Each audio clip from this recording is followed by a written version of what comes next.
नमस्कार। मेरे पीछे जो आप ये भीड़ देख रहे हैं ये किसी मेले की नहीं है, किसी नुमाइश की नहीं है। ये है कांशीराम इको गार्डन की पार्किंग। और जब हम यहाँ आए तो हम लोग हैरान थे, यहाँ इतनी ज़्यादा भीड़ कैसे है। यहाँ तमाम लोग अपनी मुद्दों को लेकर धरनारत हैं।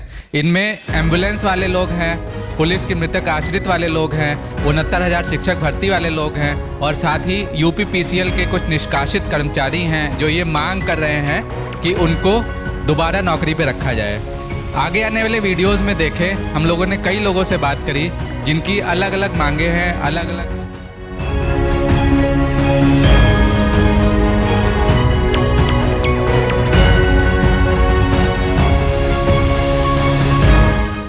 घंटे का पैसा खा रही है, बहुत लंबा शोषण कर रही है। इस वजह से इस तरह आगे भी शोषण होता रहेगा और कर्मचारियों को छटनी करते जाते हैं। अपना नाम बताइए, आप किस जिले से आए हैं? मैं जिला प्रयागराज से आशीष कुमार भी, प्रयागराज जिला अध्यक्ष। प्रयागराज जिला अध्यक्ष मतलब प्रयागराज के जो लोग हैं आप उनका प्रतिनिधित्व कर रहे हैं? जी बिल्कुल। अच्छा। तो यहाँ पे कितने जिलों से लोग आए हैं? यहाँ पर 75 जिले से लोग आए हुए हैं। जी ठीक है। तो आप पहले हमको ये बताइए आपकी प्रमुख मांगे क्या है, क्यों आप लोग ये? हमारी मुख्य मांग है कि हमारे कर्मचारी लंबे समय से काम कर रहे हैं और कोरोना काल में भी जान की परवाह न करके उन्होंने काम किया है। इस वजह से हम चाहते हैं कि हमारे कर्मचारियों की नौकरी को कहीं न कहीं सुरक्षित किया जाए, उनके भविष्य को उज्जवल किया जाए। उन्होंने दूसरे के परिवार की रक्षा किया है, उनके परिवार की भी भविष्य उज्जवल हो। हम यही चाहते हैं कोई ऐसा नियम बनाया जाए कि कर्मचारी का भविष्य स्वच्छ उज्जवल हो। और हम सरकार से कहना चाहते हैं, अगर ठेका ही देना चाहती है तो एम्बुलेंस के मेंटेनेंस का ठेका दे, कर्मचारियों का ठेका क्यों देती है? ये हमारे सरकार हमारी सब कुछ है। अगर सरकार चाहेगी तो कहीं ना कहीं हम लोगों को न्याय जरूर मिलेगा। यह मुझे पूरा न्याय है, पूरा भरोसा है। इसी भरोसे के साथ हमने सरकार को वहाँ तक पहुँचाया है और बैठाया है। हम आग्रह करना चाहते हैं कि हम कर्मचारियों को न्याय हो, और अगर ठेका प्रथा करना चाहती है तो मेंटेनेंस का ठेका दे, कर्मचारी का ठेका बंद हो। आप लोग जो हैं किस कंपनी के अंडर काम कर रहे हैं? आप लोग सरकार के सीधे से नहीं, आप लोग को ठेके पे रखा गया है ना, आप लोग ये कहना चाह रहे हैं? जी, हम लोग जीवीके एमआरआई कंपनी के अभी अंडर में काम कर रहे हैं। जो न्यू कंपनी है वो ALS एम्बुलेंस के लिए न्यू कंपनी को नियुक्त किया गया है और वो नया टेंडर कर रही है।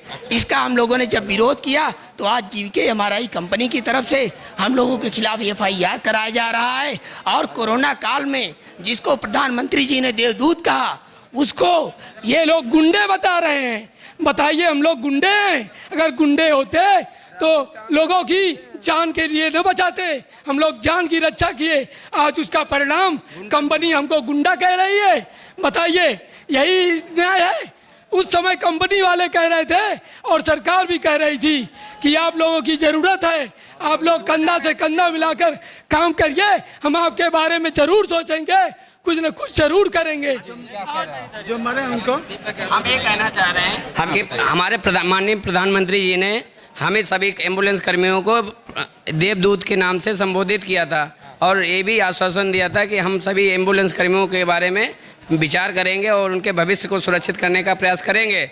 लेकिन आज जो ठेका प्रथा यहाँ चल रही है जीवीके एमआरआई कंपनी में, अभी वर्तमान में हम सभी कर्मचारी कार्य कर रहे हैं, उस जो हम लगातार शोषण कर रही है, हम लोगों को फर्जी केस का दबाव करके कंपनी राजस्व की हानि पहुँचा रही है। हम लोगों को कई बार एक पूरा वर्ष हो चुका है लेकिन कोई भी वेतन वृद्धि नहीं की गई है। इसके पहले अभी 13 मार्च को समझौता हुआ था कि हम 2000 तक वेतन वृद्धि करेंगे, उसके बाद भी वेतन वृद्धि नहीं हुई है और वेतन विसंगतियां लगातार बनी हुई हैं। डीजल की समस्या इतनी बढ़ा दी है कंपनी ने। डीजल की क्या समस्या? डीजल की समस्या ये है कि जो बिंगर की गाड़ियां थी, कंपनी पहले 11 का एवरेज दे रही थी लिखित रूप से, अब इन्होंने क्या किया है, डिवाइस लगा दी है। GPS की डिवाइस के अकॉर्डिंग पैसा आता है और जो GPS के अकॉर्डिंग किलोमीटर दिखाता है, हर 10 किलोमीटर में 1 किलोमीटर का डिफरेंस आ रहा है। लेकिन ये पैसा अपने जीपीएस के अकॉर्डिंग ही देते हैं। जो डिफरेंस मैनुअल डिफरेंस आता है उसका पैसा हमारे मुझे एक चीज़ पहले समझाइए, जैसे डीजल पहले कंपनी भरा के नहीं देती है, जितना आप चलेंगे उतने डीजल का पैसा आपको रिफंड होता है क्या? ऐसा है, हम लोगों के पास एक फ्लीट कार्ड होता है, उसी में जीपीएस के अकॉर्डिंग 10 किलोमीटर अगर चलता है तो 10 किलोमीटर का पैसा उसमें पहुंच जाता है और उसको हमको एटीएम के अकॉर्डिंग वो स्विप कराना पड़ता है पेट्रोल पंप पे। लेकिन अब समस्या डीजल की ये है कि हम लोगों की गाड़ियाँ मुश्किल से 10-11 का एवरेज दे रही हैं, और या जीपीएस की जो समस्या है, जीपीएस में गैप जो आ रहा है 20 से 25 किलोमीटर प्रति मैनुअल आ रहा है। और लेकिन इन्होंने कहा कि हम 11 का एवरेज से पैसा देंगे, लेकिन इन्होंने वर्तमान में 14 के एवरेज से पैसा दे रहे हैं।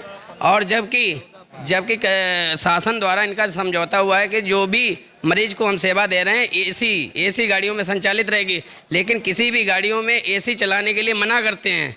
और अगर कंपनी वाले मना करते हैं कि अगर कोई भी मरीज बैठा भी है, कोई भी मरीज कहता भी है कि आप एसी चलाइए, तो एसी नहीं चला। अगर आप एसी चला रहे हैं, उसमें अगर डीजल की खपत हो रही है, उसकी जिम्मेदारी आपकी है, और अगर एवरेज कम आ रहा है तो आपकी जिम्मेदारी है। और इसके लिए कंपनी स्थानांतरण और टर्मिनेशन की धमकी देती है लगातार, और ये लगातार शोषण चल रहा है। इसी के खिलाफ हम लोगों ने श्रीमान हनुमान पांडे जी के नेतृत्व में अंतिम धरना का अब विकल्प चुना है। अच्छा, कहाँ है यादव जी, कहाँ है? आइए। हाँ भैया, आप आगे आइए, बताइए आप क्या कह रहे थे? जी, हम तो एक ही बात कहेंगे कि ये सर देवरिया से आए।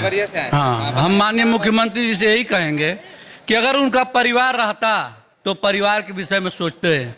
नहीं तो ये बताइए, हम यूपी के मुख्यमंत्री हैं, हम लोग यूपी के हैं, और आंध्र प्रदेश से आई है कंपनी, उसका साथ दे रही है, मगर हम लोग 4-5 दिन से धरने पे हैं, हम लोग का कोई भी सुनवाई नहीं हो रहा है। कौन सी कंपनी आंध्र प्रदेश, जो आपकी नई कंपनी? हाँ, नई जीबीके एमआरआई, दोनों कंपनियां हैं, दक्षिण भारत की दोनों कंपनियां हैं, चाहे जेडीएचएल हो चाहे जीबीके एमआरआई हो। हमारा शासन प्रशासन से, सरकार से कोई भी विरोध नहीं है, हमारा सीधा विरोध कंपनी से। मैं शासन प्रशासन से रिक्वेस्ट करता हूं कि शासन प्रशासन हमारी समस्याओं का निस्तारण करे। बस हाथ जोड़ के निवेदन करता हूं प्रशासन से और सरकार से कि हमारा जो समस्याएं, मुख्य समस्याएं, वो सुनी जाए और हमारा निस्तारण किया जाए। हमारा जो लगातार शोषण हो रहा है वो शोषण बंद किया जाए, और जो फर्जी केसों के द्वारा हमारे जनमानस को असुविधा हो रही, क्योंकि जब फर्जी केस में गाड़ियां बिजी रहती हैं, जब एक्सीडेंट हो जाता है, जब गाड़ी बिजी शो करेगी तो वो आरटीए केस जो होता है उसको सुविधा नहीं उपलब्ध हो पाती है और वो मरीज मर जाता है।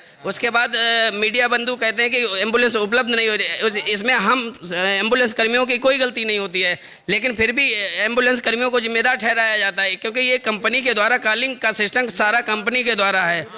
मेन बात, मैं पीलीभीत से हूँ। आइए। मैं पीलीभीत से हूँ।